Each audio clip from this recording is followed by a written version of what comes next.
paix et le salut d'Allah soient éternels sur vous. En ce jour qui marque l'anniversaire du prophète Muhammad, paix et salut d'Allah soit sur lui, Maulidun Nabi Muhammad sallallahu alayhi wa sallam tasliman, il naquit dans le mois de Rabiul Awal, le 12e jour du mois de Rabiul Awal. Ce mois en arabe est appelé Rabiul Awal. Et nous sommes au 12e jour, qui marque l'anniversaire du saint prophète Mohammed, paix et salut d'Allah soit sur lui.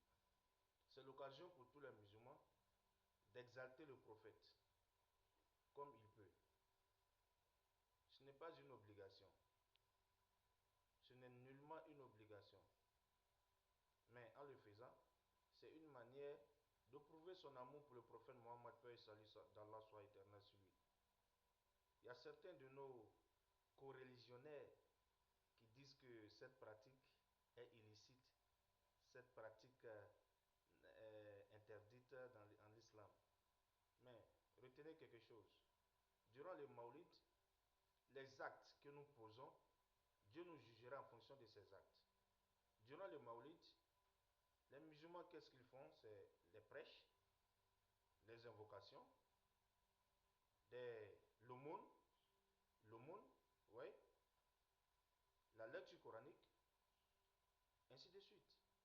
Tout ça sont des actes nobles dans notre religion.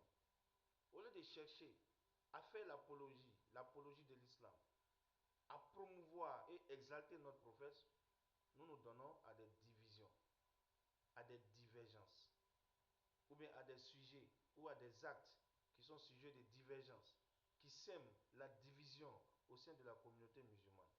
Si comme, durant cette fête, les gens s'adonnaient à l'alcoolisme, etc., etc., on aurait pu l'interdire. Mais durant ce jour-là, qu'est-ce que les gens font? Ils essaient le prophète, paix et salut d'Allah soit sur lui. Ils essaient de relater des histoires sur sa vie. Mais il y a quoi de mauvais à cela?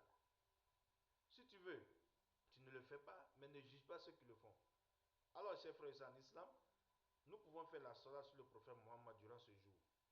Celui qui veut, il peut même rester à la maison. Il fait ses zikrs, ses invocations à l'endroit du prophète, paix et salut d'Allah soit sur lui, qui n'est nullement une innovation. Dieu même dit dans le Coran, Inna Allah malaikatahu yusalluna ala nabi, ya ayyuhallazina amanu sallu alayhi wa sallimu taslima. Il dit certes, Dieu et ses gens font la salat sur le prophète. Alors, ceux qui ont cru, vous les croyants, faites la même chose. Faites la salat sur le prophète. Dans ce jour-là, vous pouvez le faire, la salat sur le prophète. Si vous voulez, vous pouvez essayer de vous acquitter de l'aumône, faire du bien envers vos voisins, envers la communauté musulmane, envers les personnes misérables. Si vous voulez, vous faites la lecture coranique. Si vous voulez, vous pouvez aller à la mosquée, aller suivre les prêches. Tout ça, ça dépend de vous.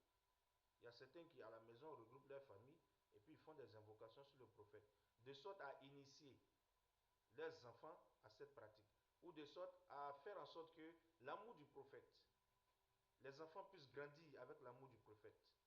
Paix et salut d'Allah soit sur lui. C'est très important dans la vie. Évitons vraiment évitons de polémiquer en religion. Vous voyez le petit-fils du prophète Jafar Sadiq, il nous dit ceci: évitez de polémiquer en religion, car cela endurcit le cœur et rend hypocrite. Vous voyez, le prophète paix et salut d'Allah soit sur lui nous a tout dit. Il dit que l'islam connaîtra la gloire dans l'union. Et l'islam ne connaîtra pas la gloire si les musulmans sont désunis. Mais nous le savons. Regardez aujourd'hui le Royaume-Uni. Regardez les Nations Unies. Regardez l'Union Européenne. Regardez aujourd'hui les États-Unis d'Amérique, ils sont unis. En islam, nous sommes tous d'accord, tous unanimes que le prophète Mohammed est le messager d'Allah. Et le message qu'il nous a véhiculé, qu'il nous a transmis, on est unis autour de ce message. Mais pourquoi ne pas s'unir autour de son anniversaire pour faire la promotion de ce noble prophète, paix et salut d'Allah soit sur lui. Alors, chers frères et sœurs en islam, c'était ma contribution aujourd'hui. Qu'Allah veille sur nous, qu'il nous accorde la réussite, qu'il qu'il fasse en sorte que le jour du jugement, nous puissions voir le prophète Mohammed, paix et salut d'Allah soit sur lui, qu'il nous accorde le paradis, qu'il pardonne à tous nos défunts musulmans, que la lumière du Coran illumine nos cœurs, qu'Allah fasse en sorte que la Oumma du prophète, paix et salut d'Allah soit sur lui, quitte le péché et aille vers la bénédiction. Merci, merci Seigneur, merci à tous.